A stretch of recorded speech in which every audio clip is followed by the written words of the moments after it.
लखनऊ में मशहूर कवि और साहित्यकार नरेश सक्सेना के साथ साइबर क्राइम का अजीबोगरीब मामला सामने आया, जहां जालसाजों ने नकली सीबीआई अधिकारी बनकर उन्हें पहले डिजिटल अरेस्ट किया और 6 घंटे तक एक कमरे में बंद रखा। जैसे जैसे बात आगे बढ़ी, जालसाजों ने एक अजीब डिमांड की। इस डिमांड ने पूरी महफिल ही लूट ली।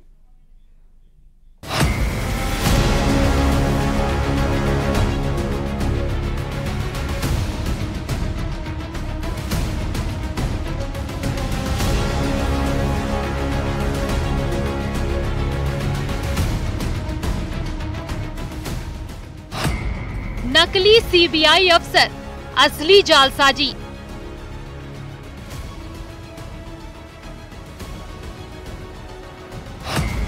जब कवि हो गए डिजिटल अरेस्ट।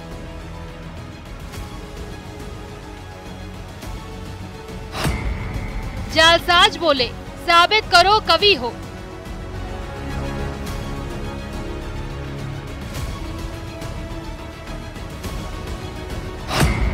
दरवाजा बंद, जालसाजी का गेम चालू। कॉल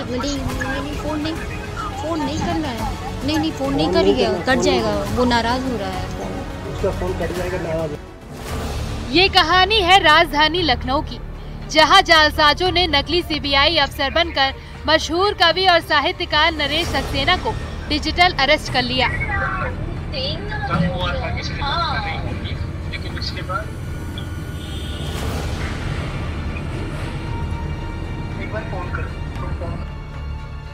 जालसाजों ने 6 घंटे तक नरेश सक्सेना को एक कमरे में बंद रखा और उनसे उनकी और बैंक खातों की जानकारी भी हासिल कर ली।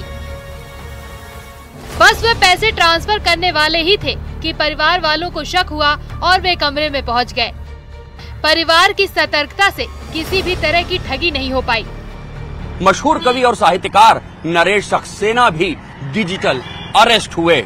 जालसाजों ने 7 जुलाई को करीब 6 घंटे तक नरेश सक्सेना को डिजिटल अरेस्ट किया।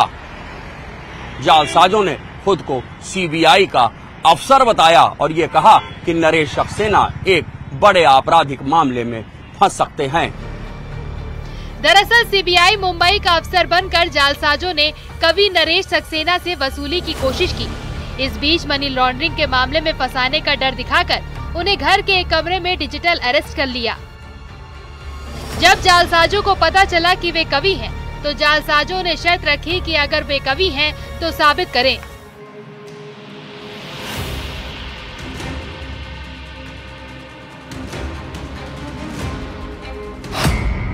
जब जालसाजों ने सुनी कविता, पहले वेरिफिकेशन के नाम पर मांगी डिटेल।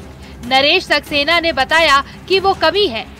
कवि शब्द सुनते ही जालसाजों ने मांगा प्रमाण। बोले, शायरी और कविताएं सुनाओ। कवि नरेश सक्सेना ने सुनाई शायरी और कविता। नरेश सक्सेना ने अपने डिजिटल अरेस्ट होने की जानकारी फेसबुक पर शेयर की है। उन्होंने बताया कि 7 जुलाई को दोपहर करीब 3 बजे कॉल आई। व्हाट्सएप पर वीडियो कॉल करके फंसाया गया। फोन करने वाले ने खुद को सीबीआई इंस्पेक्टर बताया। उसने पूछा, क्या आपका आधार कार्ड खो गया है? कवि नरेश सक्सेना ने इस बात से इनकार किया। जालसाज बोला, आपके आधार पर मुंबई में खाता है, इस खाते से करोड़ों की मनी लॉन्ड्रिंग हो रही है। इतनी बात सुनते ही कवि नरेश सक्सेना के होश उड़ गए। जालसाज ने आगे कहा कि आपके खिलाफ केस दर्ज हुआ है, अरेस्ट वारंट जारी हो चुका है, आपको डिजिटल अरेस्ट किया जाता है। इसके बाद दरवाजा अंदर से बंद करवा पैसे मांगे। शातिर कई घंटे तक कोशिश करते रहे, लेकिन नरेश ने पैसे ट्रांसफर नहीं किए। तब तक उनके परिजन पहुंच गए और कॉल को काट दिया। जब नरेश सक्सेना ने बताया कि वो कवि और साहित्यकार हैं, तब जालसाजों ने उनसे मीर और फैज की गजलें, शेर और शायरी सुनी, कविताएं सुनी, गाने सुने और बांसुरी भी बजवाई। हालांकि 6 घंटे तक एक कमरे में बंद रहने के चलते जब परिवार वालों को शक हुआ, उन्हें डिजिटल अरेस्ट से मुक्त कराया। नरेश सक्सेना ने बताया कि इस दौरान जालसाजों ने उनसे कविताएं और शायरी भी सुनी, साथ ही उनसे बांसुरी भी बजवाई गई। गौरतलब है कि साइबर ठगों ने डिजिटल अरेस्ट के नाम पर लोगों को ठगने का नया धंधा शुरू किया है। ऐसे तमाम मामले सामने आ चुके हैं जिसमें भोले भाले लोगों को गलत केस में फंसाने की धमकी देकर उनसे पैसे ऐंठे गए हैं।